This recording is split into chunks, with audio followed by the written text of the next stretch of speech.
வணக்கம் மக்களே. நம்ம கார்த்திக் கதையில டிசம்பர் 16 என்ன நடக்க போகுது அப்படிங்கறத பத்தி தாங்க இந்த வீடியோல இப்ப நம்ம பார்க்க போறோம்.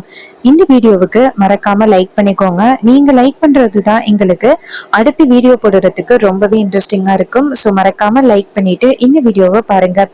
என்ன நடக்குது அப்படின்னு பாத்துக்கிட்டீங்கன்னா, நம்ம ஹீரோயினை ஈஸ்வரி வீட்டுக்கு கூட்டிட்டு வராங்க. அங்க வந்ததும் ஈஸ்வரி அவங்க பொண்ணை பார்த்து, இங்க பாருடி, இனிமே உனக்கும் அந்த டிரைவர் பயலுக்கும் எந்தவித சம்பந்தமும் கிடையாது. கோவில்ல 2 பேருக்குமே காசு வெட்டி போட்டாச்சு. இனிமே அவனை பத்தி இந்த வீட்டுல நீ பேசக்கூடாது. அப்ப ஹீரோயின் சொல்றாங்க, அம்மா, நீங்க சொன்ன ஒரு காரணத்தினாலதான் நான் கோவிலுக்கு வந்துட்டு அவருக்கும் எனக்கும் எந்தவித சம்பந்தமும் இல்லை அப்படின்னு சொன்னேன். மத்தபடி அவரை என்னைக்குமே என்னால மறக்கவே முடியாது. வில்லி சொல்றாங்க, பாத்தியாக்கா எப்படி பேசுறத? கோவில்ல அத்தனை பேருக்கு முன்னாடி 2 பேருக்கும் எந்த உறவுமே இல்ல அப்படின்னு சொல்லிட்டு வந்திருக்கோம். எவ்வளவு திமிரா பேசுறா பத்தியா?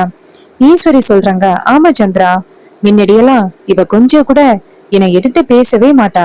ஆனா இப்ப எவ்வளவு சுலபமா என்னை எதிர்த்து பேசுறா பத்தியா? வெள்ளி சொல்றாங்க, அக்கா, இது எல்லாமே அந்த டிரைவர் பயலோட ட்ரைனிங்க்கா, அதான் இவ்வளவு பேச கத்துக்கிட்டா அப்படின்னு. அப்ப ஹீரோயின் சொல்றாங்க, சித்தி, இப்போ நீங்க சொல்லி கொடுத்து அம்மா பேசலையா, அது மாதிரிதான் அப்படின்னு. இத கேட்டதும் நம்ம ஈஸ்வரி டென்ஷன் ஆகி அவங்க பொண்ணு ஓங்கி பல்லாருன்னு அறையிறாங்க. இத பார்த்ததும் வீட்டுல உள்ளவங்க எல்லாருமே அதிர்ச்சி ஆகுறாங்க. ராஜா ஈஸ்வரிய பார்த்து, இங்க பாரு, இத்தனை வருஷம் பார்த்திருக்கேன், உன் பொண்ணுங்க யாரையுமே நீ இது வரைக்கும் அடிச்சதே கிடையாது. இப்படி நீ அடிக்கிறது தப்பின்னு உனக்கு தோணலையா? உன் தங்கச்சி சொல்ற அப்படிங்கறதுக்காக அடிக்கிற? அதுக்கு ஈஸ்வரி சொல்றாங்க, இங்க பாருங்க, என் தங்கச்சியாலதான் இன்னைக்கு என்னை சுத்தி நடந்துற எல்லா துரோகத்தையும் நான் தெரிஞ்சுக்கிறேன். நீங்க தேவையில்லாம இதுல தலையிடாதீங்க. நீங்க கூட எனக்கு துரோகம் பண்ணிருக்கீங்க. ஆனா என் தங்கச்சி எனக்கு எப்பவுமே உண்மையா இருக்கணும் அப்படின்னு நினைச்சிருக்கா. ஆனா நீங்க, நான் கட்டின புருஷன், நீங்க எனக்கு துரோகம் பண்ணிருக்கீங்க. அவன்தான் அந்த பரமேஸ்வரியோட பேரை அப்படின்னு தெரிஞ்சும் நீங்க வேடிக்கை பார்த்துக்கிட்டு இருந்திருக்கீங்க. அப்போ நீங்க தானே எனக்கு துரோகம் பண்றீங்க அப்படின்னு அர்த்தம். உங்க யாரையுமே நம்ப மாட்டேன். என் தங்கச்சி மட்டும்தான் இந்த வீட்டுல எனக்கு நேர்மையாவும் நியாயமாவும் இருக்கா. அவளை தவிர வேற யாரு சொன்னாலும் நான் கேட்க மாட்டேன். அப்படி இருக்கையில என் தங்கச்சிய இவ எதிர்த்து பேசினா சும்மா இருப்பானா அப்படின்னு. இதை கேட்டதும் நம்ம ஹீரோயின் அழுதுகிட்டு ரூமுக்கு போயிட்டு கதவை சாத்திக்கிறாங்க. அப்போ ராஜா சொல்றாரு, இங்க பாரு, ஏற்கனவே நம்ம பொண்ணோட வாழ்க்கையை எப்படி சதிச்சுட்ட, இப்போ அவளை ஏன் மனசால காயப்படுத்துற?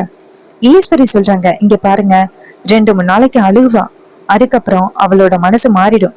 நீங்க தேவையில்லாம பேசாதீங்க அப்படின்னு சொல்ல ராஜா சொல்றாரு, சி, நீ மனச ஜென்மமா என்னன்னு தெரியல, நீ கொஞ்சம் கொஞ்சமா மாறிட்ட, முன்னாடி இருந்த ஈஸ்வரியே நீ கிடையாது அப்படின்னு சொல்ல அதுக்கு வில்லி சொல்றாங்க, அக்கா பாத்தியாக்கா, மாமா எப்படி எல்லாம் பேச ஆரம்பிச்சுட்டாரு, இப்படி எல்லாம் மாமா பேசுவாரா அப்படின்னு எனக்கு தெரியாது. ராஜா சொல்றாரு, இங்க பாருங்க, நீ சேர்ந்து என்ன பேச வைக்கிற அப்படின்னு. இது கேட்டதும் ரொம்பவே ஷாக் ஆகுறாங்க வில்லி.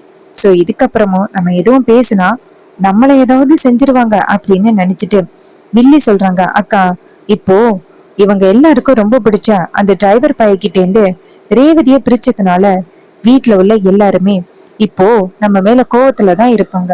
சோ யாருக்கிட்ட நம்ம என்ன சொன்னாலும் அவங்க கேக்குறதுக்கு வாய்ப்பே கிடையாது. அதனால நம்ம கொஞ்சம் பொறுமையா இருப்போம்க்கா.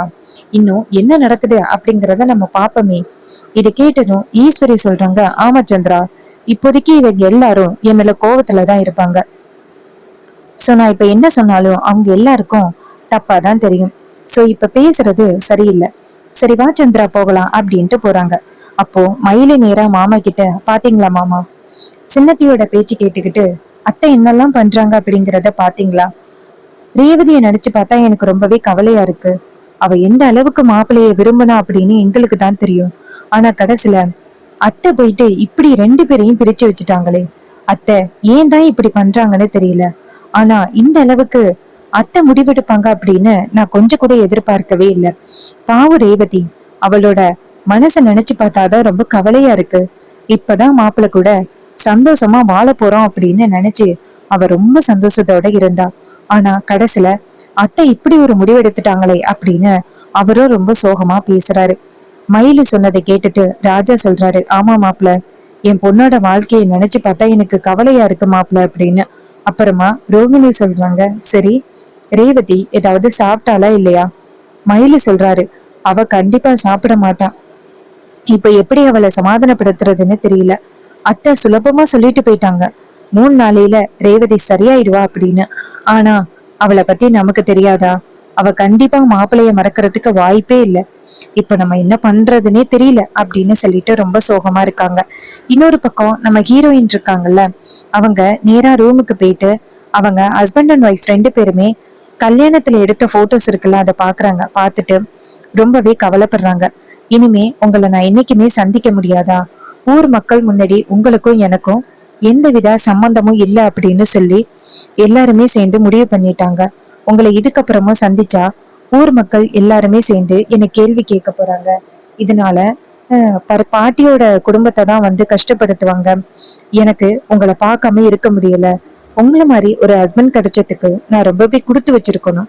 ஆனா அம்மா இவ்வளவு சுலபமா நம்ம 2 பேருமே பிரிச்சுட்டாங்க. எனக்கு ரொம்பவே கவலையா இருக்கு. உங்க கூட சேர்ந்து வாழணும், சந்தோஷமா இருக்கணும் அப்படின்னு ஆசைப்பட்டேன். இப்பதான் கோவில் திருவிழாவுல 2 பேருக்கும் குழந்தை பிறக்கணும் அப்படின்னு சொல்லி கோவில்ல தொட்டி கட்டுனேன். ஆனா இப்படி ஆகும்னு நான் எதிர்பார்க்கவே இல்லை. பாட்டியோட நிலைமைய நினைச்சு பார்த்தாலும் எனக்கு கவலையா இருக்கு. பாட்டி எந்த அளவுக்கு வேதனைப்பட்டாங்க பாத்தீங்களா? ஆனா எங்க அம்மா இது எதையுமே புரிஞ்சுக்காம சித்தியோட இந்த நாடகத்தை நம்பி இப்படி எல்லாம் பண்ணிக்கிட்டு இருக்காங்க. எனக்கு ரொம்பவே வருத்தமா இருக்கு. உங்களை விட்டு பிரிஞ்சு நான் எப்படி இருக்க போறேன்னு தெரியல. கண்டிப்பா உங்களை விட்டு பிரிஞ்சு என்னால இருக்கவே முடியாது. நான் என்ன பண்ண போறேன்னு தெரியல அப்படின்னு நம்ம ஹீரோயின் ரொம்ப வருத்தமா அந்த போட்டோவை பார்த்துட்டு பேசிக்கிட்டு இருக்காங்க. இதுக்கு மேல அம்மா கண்டிப்பா அவங்க கூட என்னை சேர்த்து வைக்க மாட்டாங்க அப்படின்னு தெரிஞ்சு போச்சு. இதுக்கப்புறமும் நான் இங்க இருந்து என்ன பண்ண போறேன்? நான் இதுக்கப்புறமும் உயிரோட இருந்தாலும் எங்க அம்மா உங்க கூட சேர்த்து வைக்க மாட்டாங்க. நான் ஒரு முடிவு எடுக்க போறேன் அப்படின்னு சொல்லிட்டு ஒரு பாட்டில் எடுக்கிறாங்க. எடுத்துட்டு இந்த மாதிரி ஒரு முடிவு எடுத்ததுக்கு கண்டிப்பா நீங்க ரொம்ப கோவப்படுவீங்க அப்படின்னு எனக்கு தெரியும். ஆனா உங்களை தவிர்த்து எனக்கு வேற யாரு கூடயும் சேர்ந்து வாழ முடியாது. நான் கண்டிப்பா இந்த முடிவு எடுக்கிறது தப்பில்லை அப்படின்னு தான் தோணுது. எங்க அம்மா கண்டிப்பா சேர்த்து வைக்க மாட்டாங்க. அடுத்த ஜென்மத்திலேயாவது நம்ம 2 பேருமே சேர்ந்து சந்தோஷமா வாழுவோம் அப்படின்னு சொல்லிட்டு ஹீரோயின் என்ன பண்றாங்கன்னா அந்த ஒரு பாட்டில்ல இருக்கிறதே எடுக்கிறாங்க. எடுத்துட்டு அதை அப்படியே வந்துட்டு குடிச்சிடுறாங்க. குடிச்சதோட அவங்களுக்கு தொண்டையெல்லாம் ஒரு மாதிரி எரியிற மாதிரி இருக்கு. அதுக்கப்புறம் ஹீரோயின் வந்துட்டு மயக்கம் போட்டு கீழே டப்புன்னு உழுகுறாங்க. இன்னொரு பக்கம் அந்த ரோஹிணி இருக்காங்கல்ல, அவங்க ரூம் பக்கமா வராங்க. வந்துட்டு ரேவதிய ரொம்ப நேரமா வெளியிலேயே காணோம். அவ அம்மா பேசினதுனால ரொம்ப சோகத்தோட உள்ளார இருக்கா போல அப்படின்னு தட்டுல சாப்பாடு எடுத்துக்கிட்டு வந்துட்டு கதவை தட்டுறாங்க.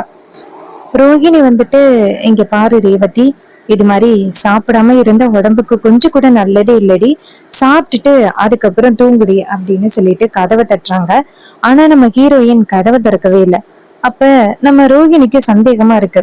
ரொம்ப நேரமா நம்ம கதவை தட்டுறோம், அவ கதவை திறக்கவே இல்லையே, என்னாச்சு அப்படின்னு போயிட்டு கதவை ஜன்னல் கதவு வழியா பாக்குறாங்க. பார்த்தா நம்ம ஹீரோயின் மயங்கி கிடக்கிறத பார்த்துட்டு ரோஹிணிக்கு ரொம்பவே அதிர்ச்சி. ஐயோ யாராவது ஓடி வாங்கல, நம்ம ரேவதி வந்து மயக்கம் மட்டும் ரூம்ல கிடக்கா, வாங்க அப்படின்னு சொல்லி கத்த மயிலு ராஜா எல்லாரும் ஓடி வராங்க. நம்ம ஈஸ்வரி எல்லாரும் ஓடி வந்துட்டு என்னாச்சு அப்படின்னு கேட்க ரோஹிணி சொல்றாங்க, அம்மா ரேவதிய ஜன்னல் வழியா பாருங்கம்மா, மயங்கி கிடக்குற அப்படின்னு சொன்னதோட ஜன்னல் வழியா பார்த்ததோட அவங்க எல்லாருக்கும் ரொம்ப அதிர்ச்சியா இருக்கு. ஐயோ ரேவதி அப்படின்னு சத்தம் போடுறாங்க. அப்ப ராஜா சொல்றாரு, மாப்பிள்ள கதவை திறங்க மாப்பிள்ள அப்படின்னு. அப்ப மயிலு போயிட்டு கதவை திறக்கிறாரு. பார்த்தா கதவு உள்பக்கமா தாப்பா போட்டுக்கிறதுனால திறக்கவே முடியல. உடனே அவங்க 2 பேருமே சேர்ந்து கதவை அடிச்சு உடைக்கிறாங்க. கதவை திறந்துகிட்டு உள்ளார வந்து பார்த்தா ரேவதி மயக்கத்துல கிடக்குறாங்க. இத பார்த்துட்டு நம்ம ரோகிணி சொல்றாங்க, அம்மா ரேவதி எதையோ சாப்பிட்டுட்டாமா, அதனாலதான் அவ இப்படி இருக்கா, சீக்கிரம் இவளை ஹாஸ்பிட்டல் கொண்டுட்டு போகணும் அப்படின்னு சொல்லிட்டு ஹாஸ்பிட்டல் தூக்குறாங்க. இத பார்த்துட்டு மயிலு ராஜா எல்லாருமே ரொம்ப அதிர்ச்சி ஆகுறாங்க. நேரா ரேவதிய கொண்டு போய் ஹாஸ்பிட்டல்ல அட்மிட் பண்றாங்க. ஹாஸ்பிட்டல்ல ரேவதிக்கு ட்ரீட்மெண்ட் ஸ்டார்ட் ஆகுது. ராஜா நேரா அவங்க பொண்டாட்டிய பார்த்து, பாத்தியாடி என்ன நடந்துச்சு அப்படிங்கிறத பாத்தியா, உன்னாலதான் இப்ப நம்ம பொண்ணுக்கு இவ்வளவு பெரிய கெதி, ஏண்டி நீ இவ்வளவு பிடிவாதமா இருக்கிற அப்படின்னு. அதுக்கு ஈஸ்வரி சொல்றாங்க, இங்க பாருங்க, தேவையில்லாம என் மேல பழி போடாதீங்க, அவ பிடிவாதத்துல அவ இப்படி பண்ணிருக்கா, அதுக்கு நான் என்ன பண்றது? அதுக்கு அவங்க சொல்றாங்க, இங்க பாரு, நீ பண்ணது கொஞ்சம் கூட சரியே இல்ல, உன்னாலதான் இப்படி அப்படின்னு சொல்லிட்டு ராஜா பேசுறாரு. அப்ப டாக்டர் வெளியில வந்துட்டு, இங்க பாருங்க, அவங்களுக்கு முடிஞ்ச அளவுக்கு நாங்க ட்ரீட்மெண்ட் கொடுத்துக்கிட்டு இருக்கோம். எதா இருந்தாலும் இன்னும் கொஞ்சம் நேரத்துக்கு அப்புறம் தான் எங்களால சொல்ல முடியும். ஏன்னா அவங்க அந்த அளவுக்கு ஆபத்தான நிலைமையில இருக்கிறாங்க அப்படின்னு சொல்லிட்டு எல்லாரும் கடவுளை வேண்டிக்கிடுங்க அப்படின்னு சொல்லிட்டு அந்த இடத்துல இருந்து போறாங்க. இதை கேட்டதும் நம்ம மயிலுக்கு ரொம்பவே அதிர்ச்சியா இருக்கு. ஐயோ, நம்ம இந்த விஷயத்த மாப்பிள்ளை கிட்ட உடனே சொல்லணும் அப்படின்னு போயிட்டு நேரா நம்ம ஹீரோவுக்கு போன் பண்றாங்க. நம்ம ஹீரோ போன் அட்டன் பண்ணி சொல்லுங்க அப்படின்னு சொல்ல மயிலு நடந்த விஷயத்தை எல்லாத்தையுமே சொல்றாரு. இதை கேட்டதும் நம்ம ஹீரோவுக்கு ரொம்பவே அதிர்ச்சி. ரேவதி ஏன் இப்படி பண்ணா? அதுக்கு அவர் சொல்றாரு, ஏன் மாப்பிள்ள உங்களுக்கு தெரியாதா? ரேவதி எந்த அளவுக்கு உங்க மேல பாசமா இருக்கா அப்படின்னு, உங்க கூட சேர்ந்து வாழ போறோம் அப்படின்னு நினைச்சு அவ அந்த அளவுக்கு ஆசையோட இருந்தா. ஆனா கடைசியில அத்தை இப்படி பண்ணுவாங்க அப்படின்னு அவ கொஞ்சம் கூட எதிர்பார்க்கவே இல்லை. அதனாலதான் அவ இப்படி ஒரு முடிவெடுத்துட்டா. அவ அந்த அளவுக்கு உங்க மேல பாசமா இருக்கிறா அப்படின்னு சொன்னதோட ஹீரோ சொல்றாரு, இங்க பாருங்க, கவலைப்படாதீங்க, ரேவதிக்கு எதுவுமே ஆகாது, நான் சாமி கிட்ட வேண்டிக்கிறேன் அப்படின்னு சொல்லிட்டு ஹீரோ போனை கட் பண்ணிட்டு நேரா பாட்டி கிட்ட, பாட்டி, ரேவதி தப்பான முடிவு எடுத்துட்டாளா அப்படின்னு சொன்னதோட பாட்டிக்கு ரொம்பவே அதிர்ச்சியா இருக்கு. இனியா சொல்ற? அப்ப ஹீரோ சொல்றாரு, ஆமா பாட்டி, ரேவதி தப்பான முடிவு எடுத்துட்டா பாட்டி, என்னை விட்டு பிரிஞ்சாச்சே அப்படின்னு நினைச்சேன். இது கேட்டதும் பாட்டிய சொல்றாங்க, ஐயோ, ஏன் அவ இப்படி பண்ணா? அப்ப ஹீரோ சொல்றாரு, பாட்டி, எப்படியும் வந்துட்டு சந்தோஷமா இருக்க போறோம் அப்படின்னு நினைச்சா, ஆனா அத்தை கடைசியில அப்படி ஒரு முடிவு எடுத்ததோட அவளால தாங்கிக்க முடியல. அதனாலதான் அவ அப்படி ஒரு முடிவு எடுத்துட்டா. இதை கேட்டதும் பாட்டி ரொம்ப ஷாக் ஆகுறாங்க. இல்லையா, இப்படி நடக்கவே கூடாதியா, ரேவதியை எப்படியாவது காப்பாத்தணும், வாயா நம்ம ஹாஸ்பிட்டல் போகலாம். அப்ப ஹீரோ சொல்றாரு, பாட்டி, நம்ம ஹாஸ்பிட்டல் போனா கண்டிப்பா அத்தை வந்துட்டு ரொம்ப கோவப்படுவாங்க, ஹாஸ்பிட்டல் போறது வேஸ்ட் பாட்டி. இதை கேட்டதும் பாட்டி சொல்றாங்க, ஐயா, என் பேத்திய பார்க்காம என்னால இருக்க முடியாது ஐயா, நான் போறேன். அப்ப ஹீரோ சொல்றாரு, பாட்டி, நேரா நீங்க கோவிலுக்கு வாங்க, ரெண்டு பேரும் ரேவதிக்காக சாமி கும்பிடுவோம் அப்படின்னு சொல்லிட்டு ரெண்டு பேருமே போயிட்டு சாமி கும்பிடுறாங்க. அப்ப ஹீரோ சாமி கும்பிடுறாரு. ரேவதிக்கு எந்த வகையிலயும் ஆபத்து வரக்கூடாது, நீங்க தான் உதவி செய்யணும் அப்படின்ட்டு சாமி கும்பிடுறாங்க. அதுக்கப்புறம் நம்ம மயில் இருக்காருல்ல, அவரு நேரா அவங்க அத்தையை பார்த்து, பாத்தீங்களா அத்தை, இப்பயாவது புரிஞ்சிருக்கோம் ரேவதி எந்த அளவுக்கு கார்த்தி மேல விருப்பத்தோட இருக்கா அப்படின்னு. ஆனா நீங்க கொஞ்சம் கூட புரிஞ்சிக்கவே இல்லையில. அதுக்கு வில்லி சொல்றாங்க, அக்கா, இது எல்லாமே நாடகம் அப்படின்னு நினைக்கிறேன். அதுக்கு மயில சொல்றாரு, இங்க பாருங்க சின்னத்த, நீங்க பேசுறது கொஞ்சம் கூட நியாயமே இல்ல. ரேவதி எவ்வளவு பெரிய ஆபத்துல சிக்கிக்கிட்டு வெளியில வரப்போறா, அதெல்லாம் நாடகம் அப்படின்னு சொல்றீங்க, உங்களுக்கு கொஞ்சம் கூட இறக்கமே இல்ல அப்படின்னு சொல்லி பேச. அதுக்கு வில்லி சொல்றாங்க, அக்கா, எனக்கு என்னமோ இது நாடகம் மாதிரிதான் தெரியுது. இவங்க எல்லாரும் சேர்ந்து எப்படியாவது உன்னை ஏமாத்தி அந்த டிரைவர் பையல மறுபடியும் வீட்டுக்குள்ள கொண்டுட்டு வந்துடலாம் அப்படின்னு பிளான் பண்றாங்க. இது எதுவும் நீ தெரியாம பேசுறக்கா. ஈஸ்வரி சொல்றாங்க, சந்திரா, கொஞ்சம் பொறுமையா இரு, டாக்டர் வெளியில வந்துட்டு விஷயத்த சொல்லட்டும், அவரு சொன்ன பிறகு என்ன ஏது அப்படின்னு நம்ம முடிவெடுப்போம். இது கேட்டதும் வில்லியும் சரிக்கா அப்படிங்கிறாங்க. அப்ப வில்லி நினைக்கிறாங்க, ஆகா, அக்கா மட்டும் மனசு மாறுனா அப்புறம் நம்மளால கண்டிப்பா அவங்க ரெண்டு பேரையுமே பிரிக்கவே முடியாதே அப்படின்னு வில்லிக்கு ரொம்பவே ஷாக்கிங்கா இருக்கு. இன்னொரு பக்கம் டாக்டர் வெளியில வந்துட்டு, இங்க பாருங்க, அந்த பொண்ணுக்கு எந்தவித ஆபத்தும் இல்ல, இப்ப கண் முழிச்சுட்டாங்க, யாரும் போய் பேசணும் அப்படின்னு நினைச்சீங்கன்னா போய் பேசிக்கிடுங்க அப்படின்னு சொன்னதும் நம்ம ஈஸ்வரிக்கு அப்பதான் நிம்மதியாகுது. மயிலு இதை கேட்டதோட ஹீரோவுக்கு நேரா போன் பண்றாங்க.